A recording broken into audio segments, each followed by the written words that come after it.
그 펜, 호련. 2년 전에 세상을 등진 아들은 유서를 남겼다.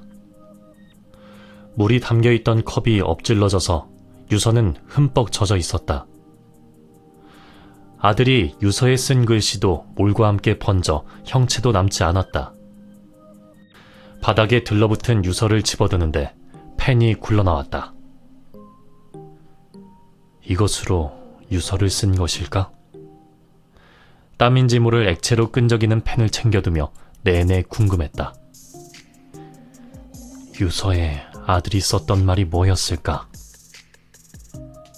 흰 가운을 입은 연구원이 나를 향해 허리가 꺾일 정도로 깊이 고개 숙여 인사했다. 회장님께서 생명의 칩 프로젝트에 관심을 가져주시고 전폭적으로 지원해주신 덕분에 이렇게 결과물을 낼 수 있지 않았나 싶습니다.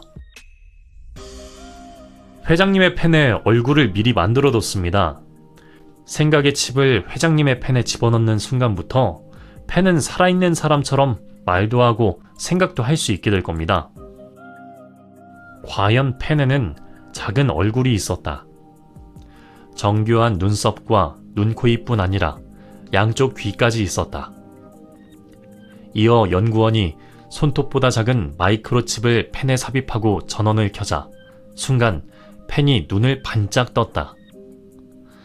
잠에서 깬 아이처럼 입을 크게 벌리며 하품을 했다. 내내 살아있었던 것처럼 천연덕스럽게. 연구원이 조심스레 물었다. 이 작은 칩이 50억 원이 넘는다는 게 믿어지십니까? 회장님께서 생명의 칩을 구입하셨다는 뉴스를 들었을 때는 가지고 계신 유명 작품에 생명을 불어넣으실 거라고 생각했었는데 평범한 펜에 수십억을 투자해 생명을 불어넣으시려는 이유가 궁금합니다. 남편이 죽고 사업에 뛰어들었다. 생각보다 빨리 부자가 되었지만 가진 재산을 남겨줄 아들도 친척도 없었다. 연구 사업을 지원해주는 대신 프로젝트에 내 이름을 붙이자고 앞으로는 유명 방송 프로그램에도 출연하기로 약속했다. 사람이 죽으면 돈은 못 가져가도 이름과 영상은 남길 수 있다는 말은 진리다. 이 펜은 아들이 남긴 유일한 유품이에요. 죽은 남편이 아들에게 남겨준 유품이기도 하고요.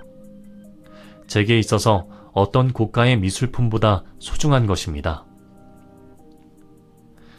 사랑하지만 가질 수 없었던 일을 잃어보지 않은 사람은 모른다. 그들은 바늘이 되어 내 심장에 꽂혀 있었다. 남편과 아들이 떠난 빈자리가 내 가슴 한쪽에 남아있는 느낌이었다. 한겨울처럼 냉랭한 바람이 심장 근처에서 떠나지 않았다. 멍들어 터진 곳을 또 두들겨 맞듯 그들을 생각할 때마다 가슴이 아팠다. 회한으로 얼어붙은 자리에 눈처럼 아픔이 내리는 동안 나는 계절 밖 벌판에서 비바람을 홀로 맞아야 했다. 연구원은 펜을 내게 넘겨주었다.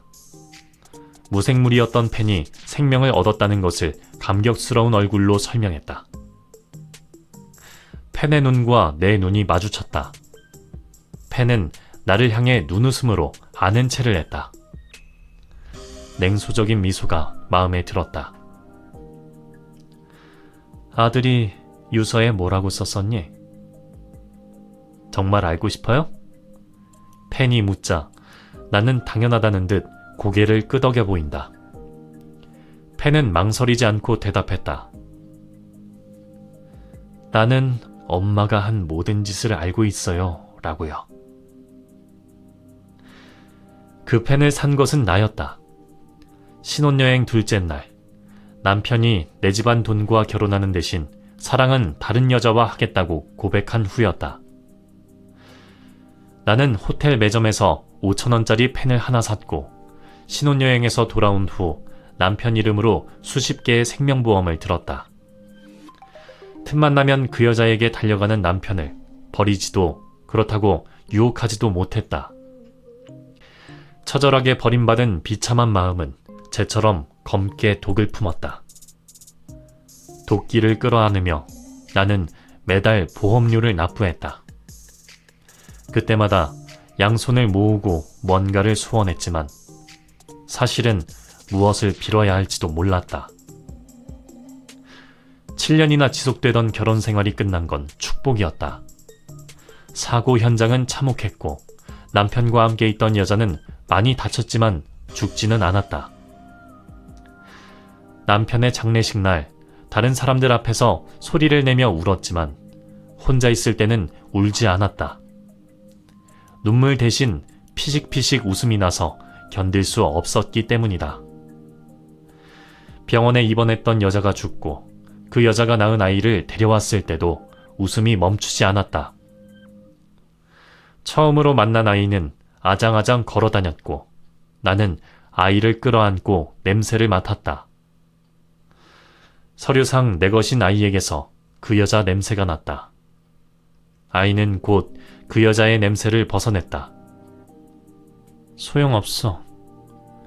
네 건 하나도 남겨두지 않을 테니까. 이제는 내 거야.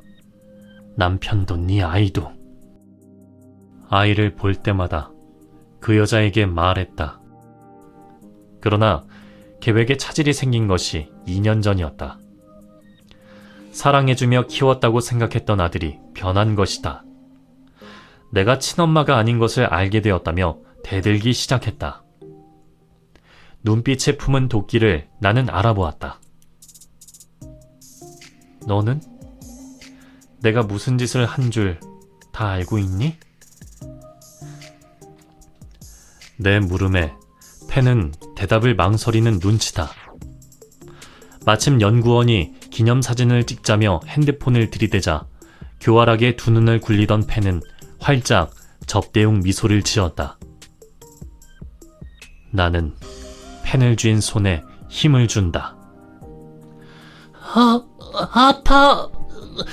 왜 이렇게 세게 잡는 거야? 그러다 내 허리 부러지겠어. 펜이 비명을 지른다. 연구원이 그 비싼 걸 훼손시키면 안 된다면서 말리지만 나는 손에 힘을 더 준다. 망설임은 없다. 펜도 죽여야 한다. 내 편이 아닌 것들은 다 세상에서 없애버려야 한다.